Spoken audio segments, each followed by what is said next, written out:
오늘 말씀 제목은요, 저한테 왜 이러세요? 입니다. 여러분, 제가 지난주에 한 귀한 부부와 식사를 함께 했습니다.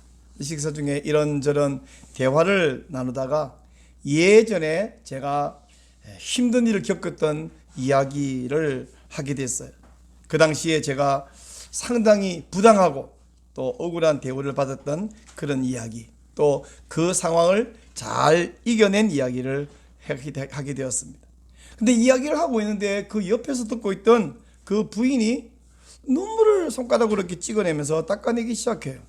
무슨 일인가 좀 이렇게 눈치를 살짝 보는데, 저와 함께 대화하던 이분이 대뜸 말씀하시는 거예요. 목사님, 오늘 제가 목사님을 위로해 드리고 싶어서 이렇게 만났는데 뜻밖의 오히려 제가 해답을 얻게 되었습니다. 이러는 거예요. 여러분, 제가 설교를 한 것도 아니고 그냥 이야기를 하고 있었는데 그분이 이야기 도중에 은혜를 받고 해답을 얻었다는 이야기는, 첫째는 하나님의 은혜고요, 둘째는 그분이 은혜 받을 마음의 준비가 되어 있었기 때문입니다. 저와 함께 대화 나누는 중에서 은혜도 받고 문제 해답을 얻었다. 와, 이건 목사로서 최고의 기쁨이고 감사한 일이에요. 이런 일이 진짜 자주 있으면 얼마나 좋을까 싶어요. 바라기는 여러분도 자주 어떤 분과 대화 나누는 중에 하나님의 은혜가 임하고 하나님의 음성이 들리고 여러분 속에 있는 문제를 해결받는 그런 일이 있으시기를 축원합니다. 특별히 오늘은 이 하나님의 말씀을 제가 전할 때에 이 말씀을 듣는 중에, 여러분, 말씀은 객관적인 말씀이잖아요. 자기 개인의 문제는 주관적인 문제잖아요. 말씀을 듣는 중에 하나님의 음성이 들리고 여러분 문제를 해결받게 되시기를 바랍니다. 사실 제가 말한 그분은 평소에 문제가 많은 분이 아니에요. 평소에 이분은 가정적으로나 사회적으로나 모범적인 신자입니다. 그래서 제가 그분을 참 존경하는 분인데, 부부와 금실도 좋고요, 또 교회에서나 또 직장에서 인정받는 분입니다. 가정적으로 자녀의 믿음도 정말로 좋고 아주 건실하게 자녀가 자랐어요.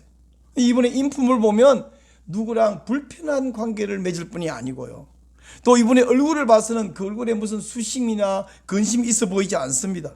근데 그렇게 모범적이고 신실한 성도에게 왜 눈물 흘릴 만큼 가슴 아픈 그런 답답한 혹은 억울한 일이 있을까요? 사실은 왜 그런 일이 있냐라고 질문하기보다는, 믿음 좋은 신자에게 이상한 고통스러운 불편한 억울한 부당한 일이 오는 것은 이상한 게 아니고 자연스러운 일이에요. 베드로가 그렇게 말했습니다. 신자에게 찾아오는 불시험을 이상한 일 당하는 것처럼 생각하지 말아라. 오히려 이것이 예수님의 고난에 참여하는 것인 줄 알고 즐거워하라, 이렇게 말했습니다. 자, 여러분, 베드로전서 4장 12절 13절인데 화면 보고 같이 한번 읽겠습니다. 사랑하는 자들아, 너희를 연단하려고 오는 불시험을 이상한 일 당하는 것 같이 이상히 여기지 말고 오히려 너희가 그리스도의 고난에 참여하는 것으로 즐거워하라. 이는 그의 영광을 나타내실 때에 너희로 즐거워하고 기뻐하게 하려 함이라. 아멘. 믿음 좋은 신자가 고난을 당하는 이 일에 대해서 히브리서는 오늘 우리가 읽은 말씀은 매우 독특한 관점으로 설명을 해주고 있습니다. 히브리서 12장, 오늘 우리에게 주신 본문인데, 여기서는 신자가 당하는 고난을 징계라고 설명을 해요. 여러분 읽으면서 느꼈는지 모르겠는데 징계라는 말이 참 많이 나오죠. 제가 세어보니까 명사형으로 동사형으로 다 합쳐서 8번이나 10구절 안에 8번이나 나오는 거예요. 내가 히브리서가 매우 독특한 관점이라 말하는 이유가 있습니다. 왜냐하면요, 보통 징계 그러면 무슨 생각이 떠오르세요? 죄지어서 벌받는 거, 그죠? 뭔가 죄지어서 벌받는 것이 징계인데, 물론 때로는 우리가 어떤 잘못을 하고 죄를 짓고 그래서 하나님이 우리를 깨닫게 하려고 징계를, 벌 주는 징계를 할 때가 있습니다. 그래서 우리가 어떤 어려움, 고통이 올 때는 1차적으로 내가 무슨 죄를 지었나, 하나님께 회개하지 못한 무슨 잘못이 나를 이렇게 돌아보는 것이 필요하고 그게 유익해요. 하지만 히브리서가 말하고 있는 징계는 어떤 잘못해가지고 지금 벌 주는 것보다 성도들이 당하고 있는 이 부당하고 이 억울한 이 일, 특별히 초대교회 성도들이 당하던 박해가 바로 하나님의 징계의 수단이라는 거예요. 아니 지금 억울한데, 아니 부당한데 하나님 거기다 더 입혀 왜 징계를 하십니까? 죄도 안 지었는데. 그 말이 아니라 그 부당한 일 당하는 그 자체가 하나님이 성도를 징계하는 수단이다, 이런 이야기예요. 여러분 생각해 봅시다. 지금 히브리서를 보고 있잖아요.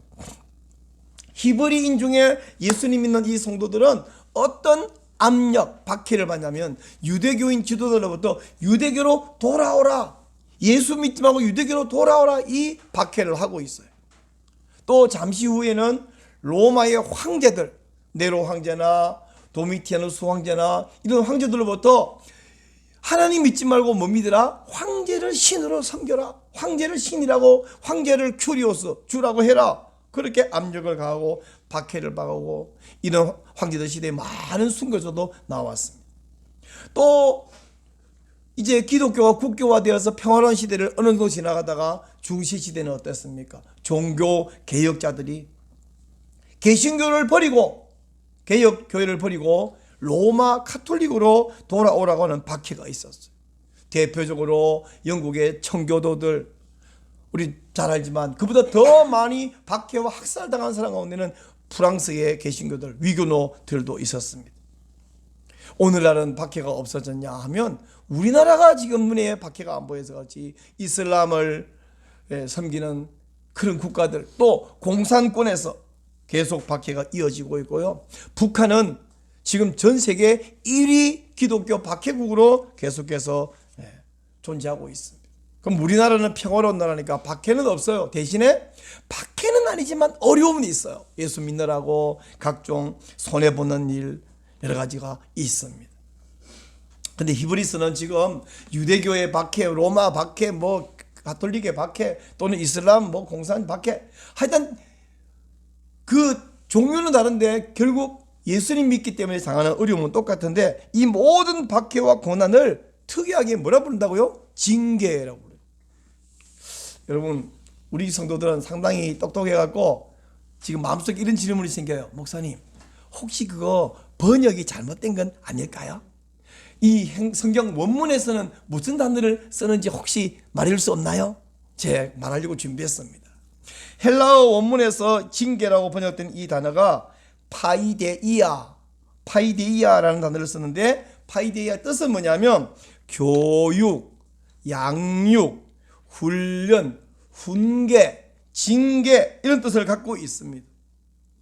파이데이아라는 이 단어가 오늘 본 이 히브리서 말고 쓰여진 곳 하나를 제가 예를 들어 드리면요, 에베소서 6장 4절에 보면 이렇게 말해요. 또 아비들아, 너희 자녀를 노엽게 하지 말고 오직 주의 교훈과 훈계로 양육하라 할 때 이 교훈, 이것이 헬라어에서 파이데이아라는 단어로 쓰여졌어요. 그러니까 이 파이데이아라는 단어는 징계라는 뜻도 있고 교육, 훈계, 뭐 교훈, 이런 뜻도 갖고 있는 것입니다. 그러니까 여기서 지금 징계는 뭐 잘못을 해가지고 벌 주는 개념보다는 올바르게 혹은 건실하게 세우기 위해서 훈련하는 목적이 있다, 이 말씀이에요. 그래서 여러분이 신앙생활 하면서 내가 막 벌 받아야 할 만큼 뭐 딱히 잘못한 것도 없는데, 아니 나는 그냥 잘하려고 애쓰고 하고 있는데, 이런 어려움이 생겨서 하나님 지금 저한테 왜 이러세요? 이렇게 말하고 싶은 일이 발생하면 어떻게 되냐면, 그 고난 속에서 이것이 바로 하나님의 징계하는 방법이다, 하나님의 의도를 잘 이해하고 그 고난을 잘 이겨내시기를 축복합니다. 근데 아멘은 하시는데 훌륭해, 여러분 참 훌륭해요. 억울하고 부당한 걸 징계로 받아들이니까 아멘 하는데, 문제는 다 우리 그렇게 소원하는데 그게 쉽지 않잖아요, 그죠? 쉽지 않아요. 그래서 오늘 이 본문에서는 사람들이 징계를 감당하기 힘들어하는 이유를 먼저 말해줘요. 그리고 이어서 그것을 감당해내는 방법과 그걸 감당해서 생길 복과 유익까지 이야기해 줍니다. 그러면 우리가 감당해낼 용기도 생기고 힘도 더 생겨나겠죠. 우선 사람들이 징계를 감당하기 힘들어하는 이유를 두 가지를 말하고 있는데, 첫째는 4절에서 말하고 있어요. 4절에서 뭐라고 하냐면 이렇게 말합니다. 너희가 죄와 싸우되 아직 피 흘리기까지는 대항하지 아니하고 라고 이야기합니다. 무슨 얘기냐? 우리가 죄와 싸우되 피 흘리기까지 대항하지 않기 때문에 이 고난, 박해, 고통을 이겨내기가 힘들다. 여러분, 피 흘린다는 말은 사람 피 흘리면 죽죠? 순교를 이야기합니다. 히브리서 11장에 보면 믿음으로 살았던 사람들을 쫙 열거하죠. 최소 16명의 이름이 나오지 않습니까?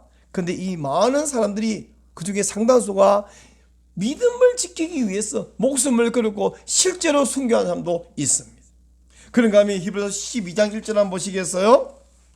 자, 찾아보세요. 12장 1절 시작. 이러므로 우리에게 구름같이 둘러싼 허다한 증인들이 있으니까지만. 허다한 증인들이 우리에게 있는데, 그 허다한 증인 이 16명 외에도 많은데 이 사람들도 하나같이 어땠냐 그러면 믿음을 지키려고 목숨을 걸었고 자기 인생을 던졌다는 것입니다. 자, 이렇게 목숨을 걸고 오직 믿음을 지키는 사람을 일컬어 뭐라 부르냐면 세상이 감당치 못한다 이렇게 말해요. 자, 여러분 11장 38절 한번 찾아보세요.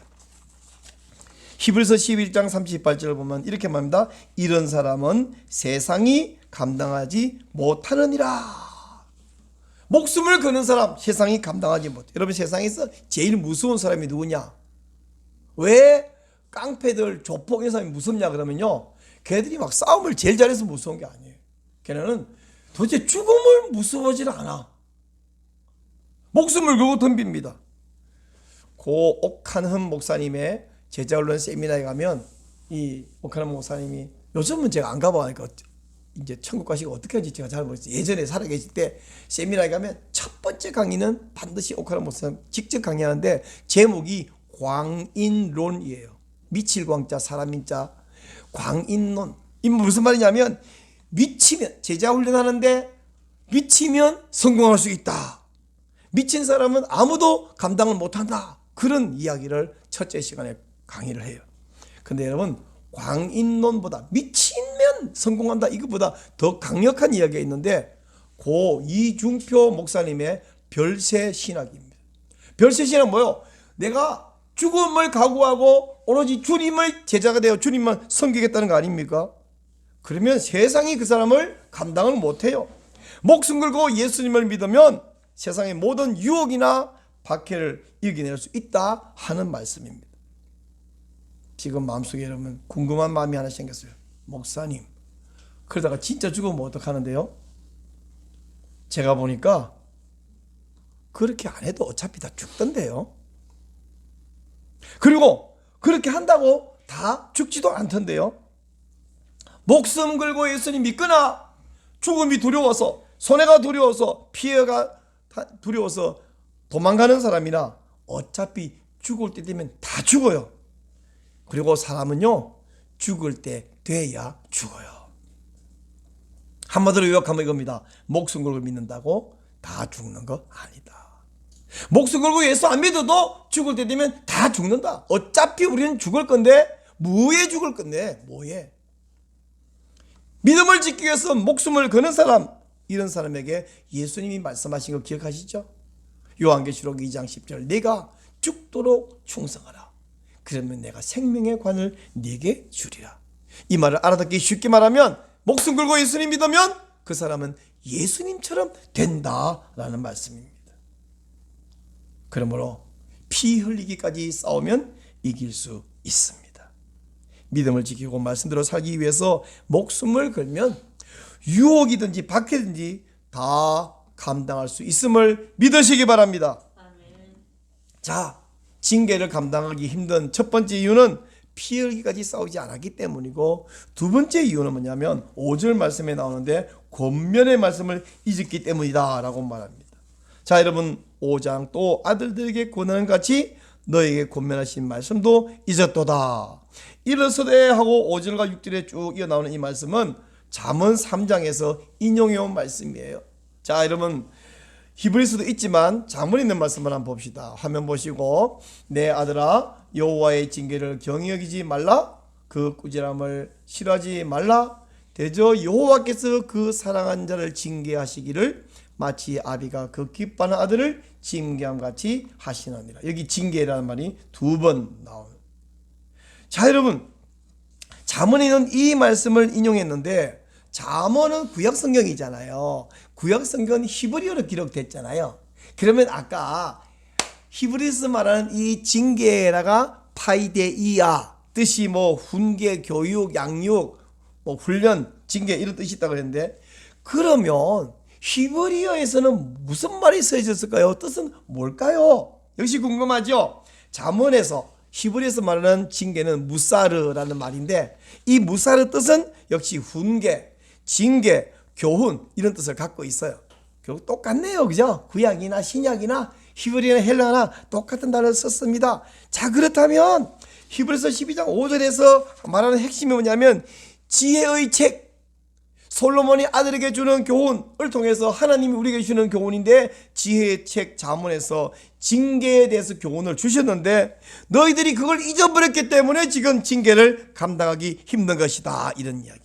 자, 그러면요, 유대인 그 당시 히브리인 성도들은 잠언만 갖고 있었지만 우리는 잠언도 갖고 있고 또 히브리서도 갖고 있어요. 그러니까 우리가 그들보다 두 개나 갖고 있어요. 우리는 좀 더 히브리서에 말하는 징계의 의미를 좀 더 잘 기억할 수 있게 됐습니다. 그렇다면 여전히 궁금해요. 아니, 우리가 특별히 뭐 잘못한 것도 없는데 목숨을 걸고 징계를 당해야 될 이유가 뭘까요? 다르게 말하면 부당한 징계, 억울한 징계, 고통스러운 이 징계를 감당하면 나한테 무슨 유익이, 무슨 좋은 일이 있습니까? 자, 이것을 대답해 드릴 텐데, 아니, 이것을 잠언이 히브리서가 말하고 있는데, 이 말을 하기 전에 먼저 필요한 게 뭐냐면, 여러분은 하나님을 믿으셔야 해요. 어떤 하나님을 믿냐?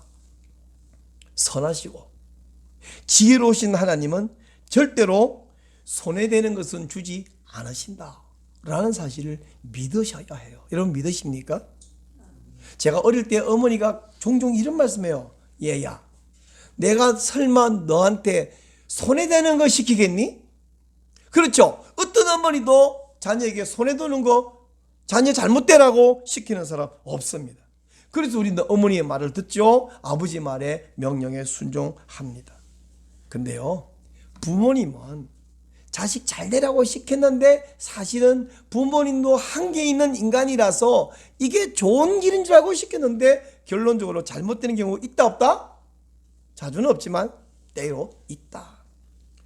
근데 우리 하나님은 그런 실수를 하신다 안 하신다? 절대로 그런 일이 없다. 지금 그 얘기를 하는 것이잖아요. 오늘 이 말씀 보니까 9절 말씀 10절 말씀 보면 이렇게 말해요. 우리 육신의 아버지가 우리를 징계하여도 공경하였거든 하물며 모든 영의 아버지께 더욱 복종하며 살려 하지 않겠느냐라고 말하고 이렇게 말해요. 10절 그들은 부모님을 말합니다. 잠시 자기의 뜻대로 우리를 징계하였거니와, 여기 잠시 자기의 뜻대로와 반대말은 뭐냐면 오직 하나님은 우리의 유익을 위하여 그의 거룩하심에 참여하게 하시느니라. 이게 무슨 말이냐면, 잠시 자기의 뜻대로란 말은요, 부모님은 자기가 좋으려고 자식에게 이렇게 해라 저렇게 명령을 하지만, 하나님은 하나님 좋으려고 아니라 우리 좋으라고, 우리 유익하라고 우리를 징계하신다.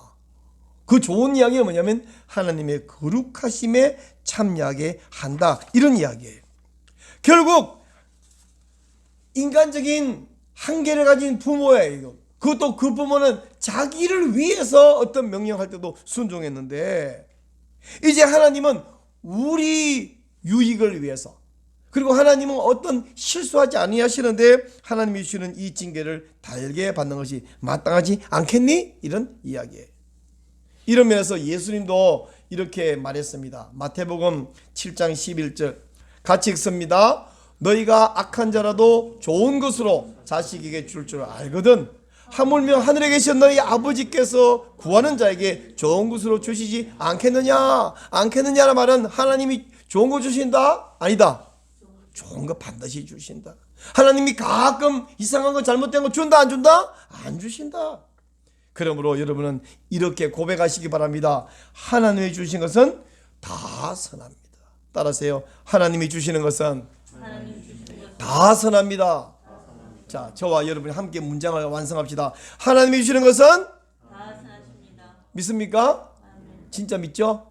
이거 믿으면 그것이 고통스러워도 선하다 하고 믿고 따라갈 수 있습니다. 우리가 저는 이거 필요 없는데요, 저는 이거 고통스러운데, 하나님은 너에게 필요해, 필요해서 주는 거야. 애기 태어나서 아직까지 돌밖에 안 된 애를 데리고 보건소에 가서 예방주사를 맞힌다고 바늘을 콱 찔러요. 애기가 앙 울어요. 그러면 엄마가 그걸 보고 우리 애기 아프겠다, 우리가 안 맞힐래요, 그런 엄마 없잖아요. 애기가 말을 할쳐서 엄마 나 이거 안 맞을래, 그래도 안 돼, 이거 맞아야 다음에 큰 병 안 걸리는 거야. 그 아픈 거 왜 찔러요? 자기 유익을 위해서 데려가서 합니다. 여러분이 생각할 때 이건 나 실수도 아니고 죄도 아닌데 억울한 일, 부당한 일을 당합니다. 그러면 그건 누가 하는 거예요? 하나님이 하는 거예요. 근데 하나님이 하는데 사람들은 뭘 바라보면 하나님을 안 바라보고 나를 억울하게 부당하게 하는 그 요인이나 그 사람을 바라봐요. 저 박회자가 나빠, 저 목사님 나빠, 저 사장님 나빠, 저 친구가 나빠, 저 배신자가 나빠. 물론 그 사람들 나쁘지 않다는 말이에요. 나쁘죠. 근데 나쁜 그 사람을 상대해서 저걸 내가 제거해야 되겠다, 저걸 죽여야 되겠다. 죽일 방법이 첫째 없지만 죽일 수 있다 해서 죽여도 이익이 없는 거예요. 사울 왕과 다윗 사이를 잘 아시잖아요. 사울이 나쁜 놈 맞죠? 그 진짜 죽이될, 사형시키될 나쁜 놈이에요. 근데 다윗은 한 번도 사울을 상대하지 않는 거예요. 왜?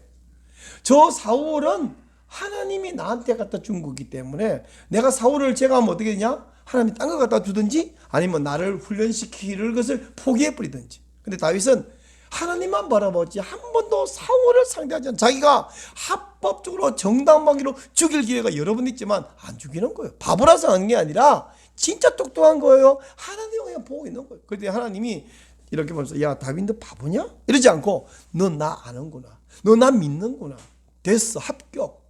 그리고 때 되니까 하나님이 사울을 제거하고 다윗을 왕으로 세웁니다. 여러분, 우리가 부당한 일을 당할 때는 하늘에서 뚝 떨어진 일도 당해요. 그러나 많은 경우에는 어떤 사람을 통해서 세상에 제일 어려운 일은 사람이에요. 사람. 와, 저 인간 진짜 나쁘다, 맞습니다. 근데 사울이 진짜 나쁘죠. 요셉의 형들은 진짜 나빠요. 근데 요셉의 형들이 없으면 어떻게 되냐? 둘 중에 하나입니다. 요셉이 훈련받아서 그렇게 뛰어난 인물로 쓰임받는 기회가 없어지든지, 아니면 요셉 형들 말고 다른 어떤 요인으로 요셉을 징계해서 훈련을 하든지, 둘 중에 하나겠죠. 그러면요, 우리가 그 징계받는 것도 익숙한 것이 낫습니다. 그 사람 제가 다른 문제보다 그냥 당하던 그 문제가 더 낫습니다. 그러므로 내 잘못이 아닌데 부당하고 억울한 징계가 오면 아, 이게 하나님의 손길이다. 따라서요, 하나님의 손길이다. 하나님의 손길이다. 그러니까 회초리를 들면 하나님의 손을 봐야지 회초리를 바라보고 회초리를 미워하고 소용이 없다. 자, 그러면 그런 징계를 받으면 감당에 무슨 유익이 있습니까? 첫째는 하나님의 거룩하심에 참여하게 된다. 10절 말씀이에요. 10절 말씀 제일 마지막에 오직 하나님은 우리의 유익을 위하여 뭐라고 했어요? 그의 거룩하심에 참여하게 하시느니라. 여러분, 저는요 가장 큰 소원이 뭐냐면 부자 되거나 유명인 되거나 이런 것보다 진짜 제 큰 소원은 뭐냐면 예수님처럼 되는 거예요. 여러분도 그러신가요? 아닌가요? 예수님처럼 되는 거예요. 그래서 저는 이 노래 정말 좋아합니다. 내 모든 소원 기도의 제목 예수님 닮기 원함이라. 예수의 형상 나 있기 위해 세상의 보화 아끼지 않네. 전 이 노래 정말 진심으로 마음을 다해 노래를 잘 부르지 못하지만 제 마음을 담아서 이 노래를 부릅니다. 근데 예수님 닮는 방법, 비결이 뭐냐? 하나님은 말합니다. 그게 징계다. 그것도 징계도 죄지어서 벌 받는 거 말고, 베드로가 말했잖아요. 죄지어서 벌 받으면 뭔 이익이 있겠냐. 그거 말고 부당하고 억울하게 징계받는 거다. 여러분 예수님 닮기 원하시나요? 거룩하게 되기를 원하시죠? 원하시죠? 그러면 죄지어서 벌 받는 그런 징계는 의미가 없고 유익하지 않고 억울하고 부당한 거 오면 하나님이 나를 예수님 닮게 만든다. 두 번째 유익은 뭐냐면 의와 평강의 연을 맺게 합니다. 11절 말씀 같이 좀 읽을까요? 무릇 징계가 당시에는 즐거워 보이지 않고 슬퍼 보이나 후에 그로 말미암아 연단받은 자들은 의와 평강의 열매를 맺느니라. 아멘. 여러분 다윗에게 아들이 참 많았는데 그 아들 가운데 열왕기상에 보니까요, 다윗이 한 번도 그 아들에게 너 왜 그랬니? 라고 책망한 적이 없는 아들이 있대요. 누군지 혹시 아세요? 그 아들의 이름은 아도니아라는 아들인데, 아도니아라는 그 이름의 뜻이 뭐냐면 나의 주님은 여호와이시다, 이런 뜻이에요. 이름 되게 좋죠? 나의 주님은 여호와이시다. 아도니야. 이 좋은 이름을 가질 뿐 아니라 얘가 참 모범생이었는지 다윗이 특별히 편했는지 몰라도 이 아도니아는 한 번도 말로 섭섭하게 한 적이 없대요. 근데 이 징계를 받은 적 없고 섭섭한 말을 들은 적 없고 책망 들은 적 없는 이 아도니아가 어떻게 했냐? 다윗 노년에 다윗을 죽이고 자기가 왕 되겠다고 반란을 일으켰어요. 압살롬 반란에 이어 제2 왕자의 난을 일으켰습니다. 이 반란은 다윗이 재빨리 솔로몬을 세움으로써 반란을 평정했습니다마는 그 후에도 끝내 야심을 버리지 못하다가 결국 솔로몬에 의해서 처형당했습니다. 칭찬만 받았고 징계나 책망을 한 번도 안 받았던 이 아도니아는 의의 열매 대신 불의의 열매를 맺고 말았어요. 그러므로 여러분 의의 열매를 맺기 원한다면 징계를 감사히 받고 당당히 이겨내시기를 바랍니다. 저는 TV를 이렇게 보다가 축구를 하잖아요. 오락축구예요. 근데 막 모래바람이 막 나서 난 눈을 못 뜨겠어 그랬더니 옆에 있는 사람들이 반은 장난이고 반은 진심인 것 같아. 야 이겨내, 그 모래도 이겨내. 모래를 어떻게 이겨내?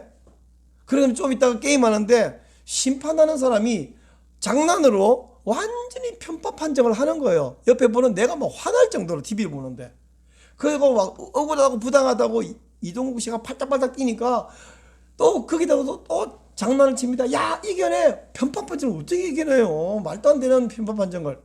근데 제가 그거 보면서 어쩌면 저게 맞다. 세상에는 부당한 일, 편파적인 판정 이런 일이 얼마나 인간사에 많은데 방법은 한 개밖에 없다. 이겨내는 거다. 지금 여러분 그 부당한 일을 이겨내 그 오락에서 장난치는 그것이 그 속에 진리가 있구나. 우리가 세상에서 예수 믿는다고 유대교인들이 로마 황제가 또 저 로마 가톨릭이 또 뭐 이슬람이 이게 어디 합당한가요? 다 부당하잖아요. 참 편파 판정이잖아요. 그 우리 방법 하나밖에 없다. 이겨내는 거, 이겨내는 거. 오늘 4절부터 13절 10구절 읽었는데 이 말씀의 핵심은 어디 있냐면 한가운데 있어요. 한가운데 있는 8절 말씀이 핵심인데 8절 한번 보실래요?